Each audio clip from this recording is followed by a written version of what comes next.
Buena Vista University in Storm Lake, Iowa. Following his graduation, Caldwell launched his coaching career that included BGM Brooklyn, Iowa Falls, and Ames High Schools before becoming an assistant coach at Wartburg College from 1988 to 1999. He stayed in Waverly, Iowa, taking the helm at Waverly Shell Rock High School.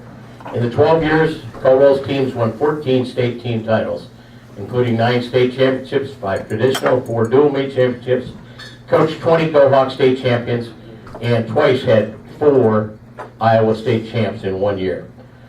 Rick Caldwell was the head wrestling coach at Waverly Shell Rock for 12 seasons, 2000 through 2011. During his tenure there, the Go-Hawks won the 5 traditional state titles, 2005, 8, 9, 10, and 11, and 4 state dual team titles, 2005, 8, 9, and 10. I don't know what happened to 11. Caldwell's 2008 team set an all-time record for points at the Iowa High School State Wrestling Tournament at 225. He also coached his son Cody to 3 individual state wrestling championships, 2009 through 2011.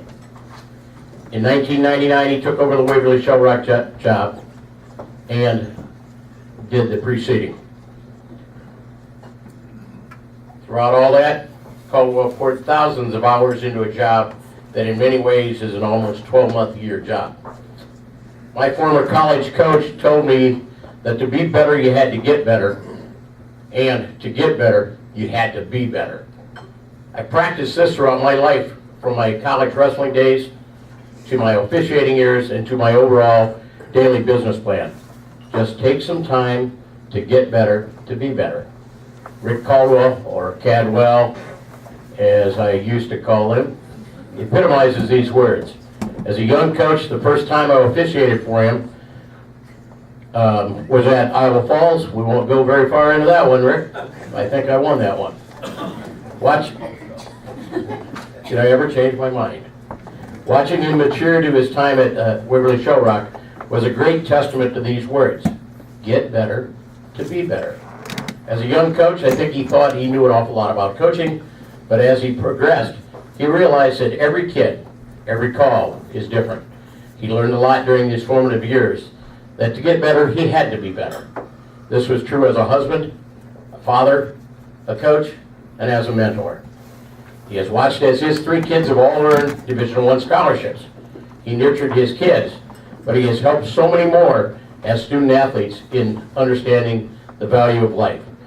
It is my great pleasure to introduce to you our 118th inductee to the Iowa Wrestling Hall of Fame, Mr. Rick Caldwell.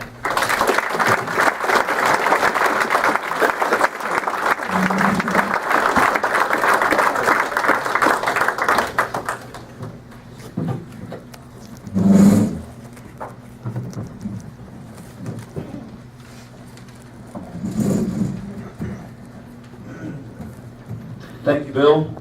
I'd like to thank the Iowa Wrestling Hall of Fame Selection Committee and the board. I am really honored and obviously humbled for this award. It's pretty special. I spent some time at the museum, and I'm going to definitely be back. It's a really neat place. Thank you guys very much. I'd like to thank my family up here. Got my wife and a couple of my children and my mom and stepdad, and they made it up. What's kind of nice is we've got a Waverly group here today, and the last time I was inducted into Hall of Fame, I didn't tell anybody about it. I was really like, didn't say anything. So it was like me and my wife and my mom and Cody, and that was like it. And I'm glad that we have a couple tables, Waverly people, because Ryland's got like 92 people. And I mean, like, everybody he knows is here. So I may need some help here by the end of the night. But to the Waverly people, really, thank you very much. I don't think you guys ever can never know how proud I am of being part of Go-Hawk Wrestling. And thanks for coming. I appreciate it. I'd like to congratulate the other honorees, Jim Dushin, Tim Johnson, Mark Ryland. Congratulations. Proud to be in your class. I was putting this speech together, and I think the thing that probably came to my mind right away was how special the wrestling community is, especially in Iowa. There's just such tradition. I feel like we're really, really fortunate to be in a state that, you know, you have legends kind of available to you for you to learn from the time that you're really little until you're old like me. I still have a lot of wrestling coaches that I call on and depend on. And then at the same time, I think we realize that it's a really small community. The wrestling community is small. You know, there's 4 of us that are going in right now, and our paths have crossed, every one of us. I remember the first time I met Jim, I was in Vegas with some kids, wrestling in the Western Regionals, and I think Brett Rogge was there, because Dylan was wrestling, and Bill Thompson, because Eric was wrestling, and they introduced me to Jim. That was maybe, I don't know, 10 years ago or so, probably. And so, I mean, you know, I haven't seen much of him since, but we had met at one time. Tim Johnson, most people don't know this, that I was born in Morning Sun. He's from Morning Sun. My dad coached him. And with Coach Dara over here. And then if you guys follow any high school wrestling, you probably know that Mark Ryland and I maybe had crossed paths a couple times, maybe, over the years. And you know, the thing that really stinks about talking about Mark is he gets to go after me. We were joking about this a year ago when we found out about this thing, and you did tell me. You did tell me. I will tell you this, though. Mark and I have had, I mean, we've been around each other for a long time, and when I started at Waverly Shell Rock, Mark had the gold standard. He had the program. I mean, he was producing great wrestlers, winning titles, and we wanted to beat them. I mean, that's what we were shooting for.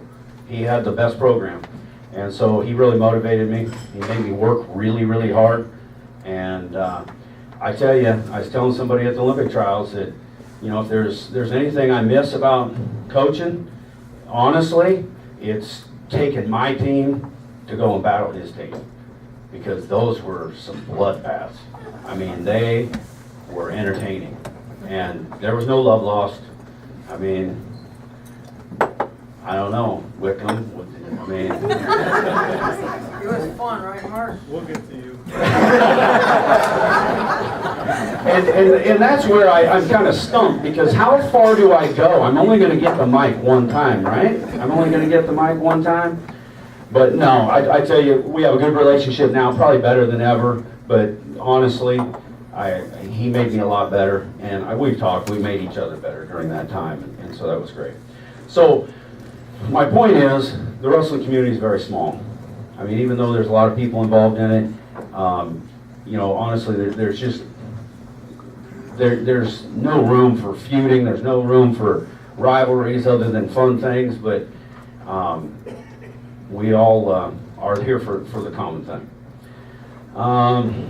There are a lot of people that have impacted me, and that was another thing that, I'm not going to go into every guy and everything like that, but there's a lot of people who influenced who I am as a coach, as a wrestler. I mean, I could name 100 names, but I know some of them are here. You know, Coach Miller. Coach Miller was a guy that I worked for him for 1 year. 98, 99, we won the national championship. I took the Waverly job after that. And, I mean, he's a guy I still call. I mean, I called him, I mean, he was on speed dial. He was a guy that I could depend on for advice. My college coach, Al Baxter, another Morning Sun guy. Love Coach Baxter. I probably wouldn't be coaching if it wasn't for him. He just had a huge influence on me. And I do have a whole bunch of people here, but I'm definitely not going to name them all. But the next person on my list was Bob Dara. I can't believe Coach is here. I appreciate it.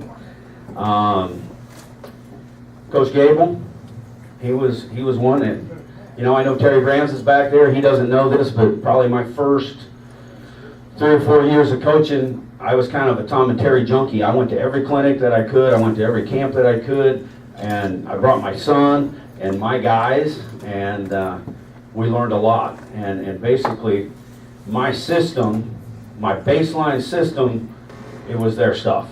And actually, we call certain things by their names. It's kind of weird. We call it brand sky and this and that, but that's where our system was based off of those guys.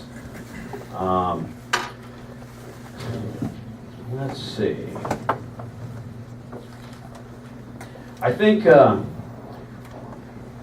was an okay wrestler. I earned a couple All-American Honors Division III, but most of this I think is because of my time spent as a coach.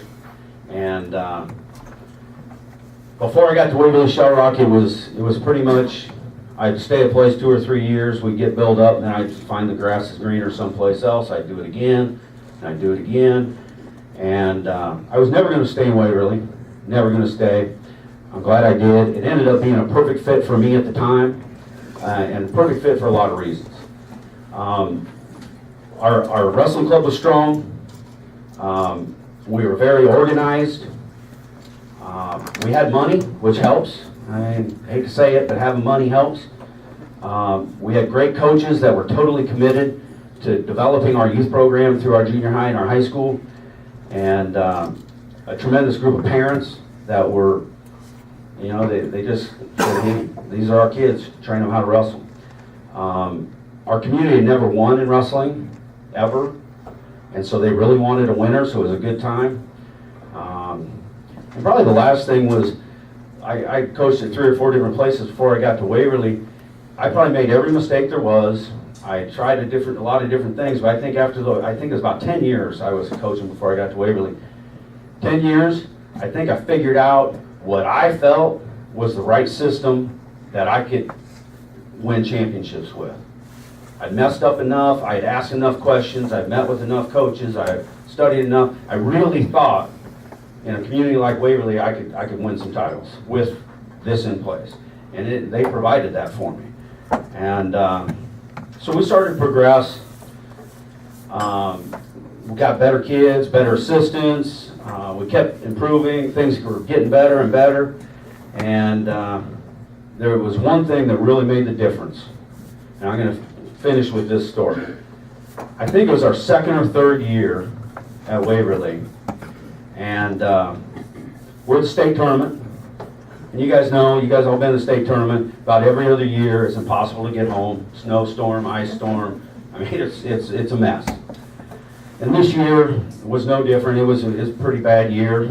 And I decided I was going to drive my family home. Instead of drive the kids home, my assistants were going to take the kids.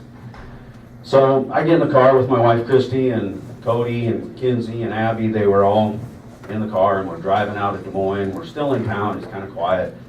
And my wife says, when are we ever going to leave here happy? And I looked at her and I'm like, geez, that's a pretty good question. She's like, no, really, we come down here every year. We have for 10, 12 years, and we are never happy when we leave the state tournament. I'm like, well, I probably won't be happy till we win a title. If we win a title, I'll probably be happy. And she's like, well, what do you have to do to win a title?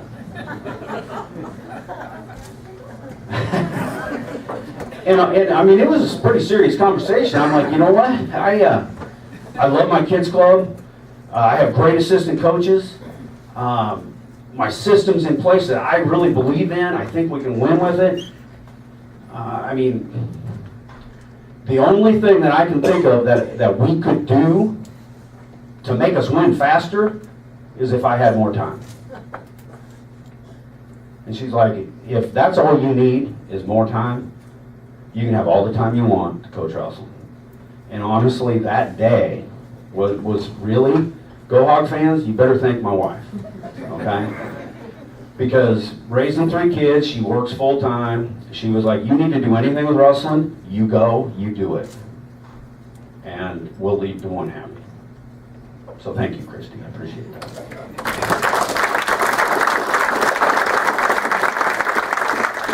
So, no Mark Ryland stories. Did you hear that, Mark? No stories about Mark? All right, so again, thank you everybody for coming. Thank you, committee, selection committee. I greatly appreciate it. I hope y'all have a great night. Thank you.